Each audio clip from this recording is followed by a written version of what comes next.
है सोने में अपनी रणनीति को बनाना। वैसे तो सोना भारतीयों का बहुत ही दिलचस्प निवेश का विकल्प होता है। फिजिकल ज्वेलरी की अगर आप बात करें या और भी किसी तरीके से कोई निवेश करना चाहें, सोना फर्स्ट चॉइस होती है। लेकिन यहाँ इस पर भी निवेश करने का एक समय होता है, और अगर निवेश कर चुके हैं तो जानना भी चाहेंगे कि आगे कब तक आपका निवेश जो है आपको मुनाफा क्रिएट कर देगा। जी चंद्रशेखर साहब हमारे साथ जुड़ गए हैं, कमोडिटी एक्सपर्ट। और चंद्रशेखर सर, बहुत बहुत स्वागत है आपका। बहुत व्यस्त रहते हैं सर, और उन्होंने समय निकाला हमारी इस खास चर्चा के लिए, और दर्शकों का मार्गदर्शन आज करेंगे। तो सर, पहले तो सोने की चाल को लेकर क्या क्या ट्रिगर्स काम कर रहे हैं, उसी से मैं शुरुआत करना चाहती हूँ। क्योंकि एक सिनेरियो जो कि रेट कट का बनता हुआ दिखाई दे रहा है, उसके बावजूद जो हमारी यहाँ पर इम्पोर्ट ड्यूटीज़ को लेकर बदलाव हुए हैं, कीमतों का कनेक्शन अंतर्राष्ट्रीय बाजार से बहुत तगड़ा है जहाँ तक सोने चांदी की हम बात करें, है ना। तो फिलहाल क्या ट्रिगर्स काम करते हुए दिखाई दे रहे हैं सर, कैसे समझाएंगे? हाँ, इसका जवाब देने के पहले संक्षिप्त में मैं बताता हूँ। जी। जनवरी से लेकर के अब तक 2 या 3 बड़े ट्रिगर्स इस मार्केट में आए हैं, जिसके वजह हम्म। से लगभग 20% उछाल मिला है सोने को। तो हम्म। एक हम सब जानते हैं, जियोपॉलिटिकल टेंशन है, इसके वजह से सेफ हेवन डिमांड बढ़ गया है। दूसरा, बिल्कुल। मार्च अप्रैल महीने से ही लोग बात करते आए आ रहे हैं कि फेडरल रिजर्व का रेट कट होगा।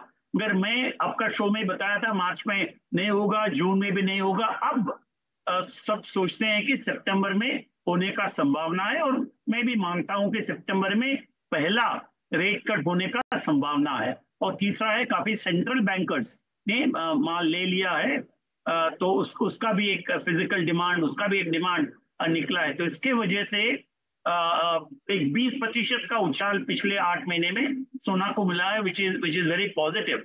तो उसका उसका असर अब हमें हमें देखने को मिल रहा है। गया शुक्रवार को, लास्ट फ्राइडे, $2,500 पार कर दिया है प्रति आउंस इंटरनेशनल मार्केट में। और इसके उसका भी दो कारण है, क्विक ट्रिगर्स। एक है कि higher ETF inflows, investor demand बढ़ रहा है, ईटीएफ इनफ्लोज बढ़ रहा है। दूसरा है, काफी पैमाने में स्पेकुलेटिव कैपिटल इस मार्केट में आ चुका है। तो आप जानते हो, स्पेकुलेटिव कैपिटल जब आता है कोई भी कमोडिटी मार्केट में, it has a disproportionately higher impact on prices. तो वो भी हमें हमें देखने को मिलेगा।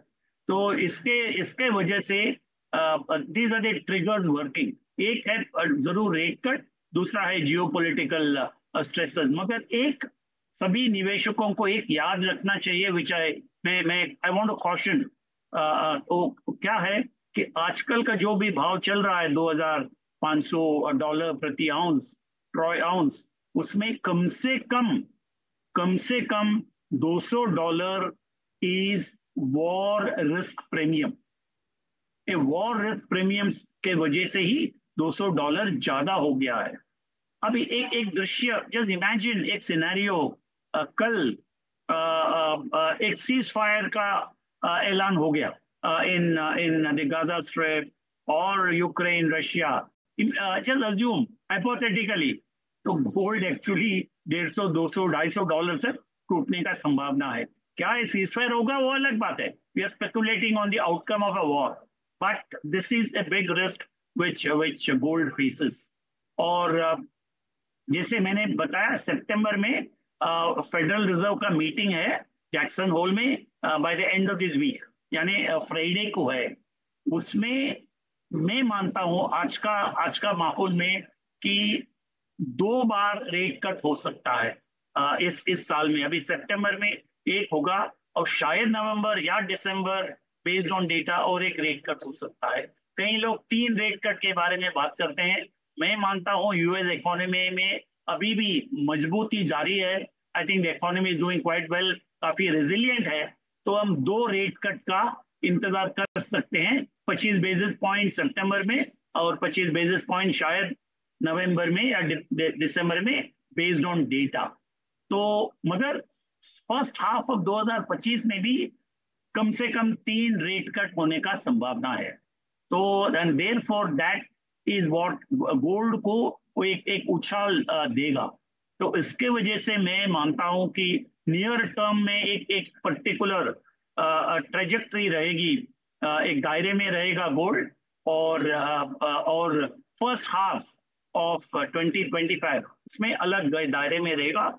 आपको चाहिए तो मैं I can give you those ranges if you want. Sir वो मैं आगे लेती हूँ आपसे, क्योंकि अब देखिए रेट कट का एक सिनेरियो और जियोपॉलिटिकल सिनेरियो, और साथ ही सर अगर हम डोमेस्टिक फिगर्स की बात करें तो त्योहारी माहौल जहाँ पर हम देखते हैं कि डिमांड, और साथ ही शादी ब्याह है ना, यहाँ पर डिमांड वैसे ही बहुत ज़्यादा रहती है इस समय भारत में भी। तो अब ओवरऑल क्या खरीदारी करने का यही सही समय है? क्योंकि किसी भी तरह की जियोपॉलिटिकल सिचुएशन हो, सेफ हैवन की अपील हमेशा सोने की उभरती हुई दिखाई देती है। तो और अगर आपकी लंबी चौड़ी इवेंट प्लानिंग है जहां पर आपको लगता है कि सोने की खरीदारी करना ज़रूरी हो जाएगा, तो क्या अभी ही खरीद कर रख लें? अगर निवेश भी करना है तो क्या इन्हीं लेवल्स पर निवेश कर लें? क्या कहेंगे आप? दो चीज़ें, हम एक तरफ विश्व बाजार के बारे में बात करते हैं और बात करते थे पिछले कई मिनटों में, अब हम बात करेंगे डोमेस्टिक मार्केट में। और उसके पहले मैं दो चीज कहना चाहता हूँ। एक, I am not a trader, मेरा कोई गोल्ड में या किसी कमोडिटी में कोई ट्रेडिंग पोजीशन नहीं है। I am a student of the market and I study the market.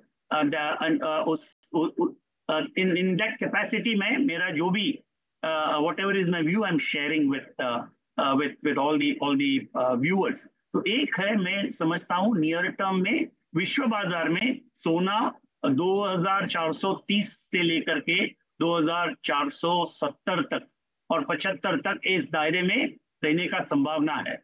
और medium term, this near term, medium term में यानी कि समझो दिसंबर तक, आगे 3 महीने में I think it will be again range bound 2450 से लेकर के 2550 का वो दायरे में हो सकता है first half of next year. और मैं मानता हूं जरूर 2500 से 2600 उस दायरे में आएगा। Therefore, यानी upward movement will be upward, bias will be upside सोने के लिए। अब आपने बताया कि डोमेस्टिक मार्केट में क्या करना है। आप जानते हो डोमेस्टिक मार्केट 23 जुलाई को एक बहुत बड़ा ड्यूटी कट आ गया था। क्या वो ड्यूटी कट जस्टिफाइड था? क्या कारण थे सरकार ने किया, उसको उस चर्चा में हम जाएंगे नहीं, मगर it is a matter of fact कि ड्यूटी काट दिया था। तो उसके वजह से मार्केट टूट गया, मगर मार्केट अभी धीरे धीरे दोबारा रिकवर होते आ रहा है। तो क्योंकि बजट का बाद भी विश्व बाजार में रेट बढ़ने लगे, तो उसका असर हमारा मार्केट में हमें दिखाई दे रहा है। मगर ये जो भाव बढ़ रहा है विश्व बाजार में, उसका असर हमें इंपोर्ट में भी दिख रहा है। आप देखिए जून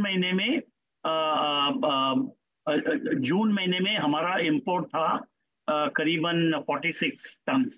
जुलाई महीने में 3 टन घट गया है। तो और ईयर ऑन ईयर हम देखेंगे तो लगभग 40% हमारा इंपोर्ट डाउन है। और आप अभी हमें अज्यूम करना पड़ेगा the exchange rate. I am assuming, मैं अज्यूम करता हूं कि एक्सचेंज रेट लगभग स्टेबल रहेगा, मगर it can also be a joker in the pack. मगर हमें अजम्पशन करना है कि स्टेबल रहेगा एक्सचेंज रेट। तो उसके बारे में हम बात करेंगे। तो जरूर मैं मानता हूं कि हमारा लोकल प्राइस यहाँ 69,500 से लेकर के 70,500 नियर टर्म में रहेगा। और first half of next year I am seeing 71,000 rupees to 72,000 rupees, उस रेंज में ट्रेड होने का संभावना है। चलिए, तो मेरे ख्याल से पूरा माहौल यहाँ पर पूरा माहौल एक तरह से बन चुका है सोने में। अगर आपको खरीदारी करनी हो, भले ही वो आपको ज्वेलरी फॉर्म में करनी हो या निवेश के लिहाज से करनी हो, निवेश के लिहाज से करेंगे तो फिलहाल मौके काफ़ी अच्छे बनते हुए दिखाई दे रहे हैं, क्योंकि 59 to 70 तक का एक बैंड सर बता रहे हैं। और बाद में जनवरी में 70 के भी ऊपर अगर कीमतें जाने की संभावना है, तो फिलहाल समय को सही तरीके से इस्तेमाल करना चाहिए, सही तरह की निवेश रणनीति बनाकर। भले ही वो सॉवरेन गोल्ड बॉन्ड का जब भी ट्रांच खुले तभी आप पैसे लगाइए, गोल्ड ETF, डिजिटल गोल्ड हो या म्यूचुअल फंड के जरिए निवेश करना चाहते हैं, आपके पास निवेश के विकल्प बहुत सारे हैं। जहाँ तक समय की बात है, वो समय क्यों सही है आपको समझा दिया गया है। बहुत बहुत धन्यवाद सर। सर आपने समय निकाला। मेरे पास समय इस चर्चा के लिए समाप्त हो गया है, लेकिन आपसे फिर जुड़ेंगे और भी बारीकी में बात करेंगे। लेकिन फिलहाल धन्यवाद आपका।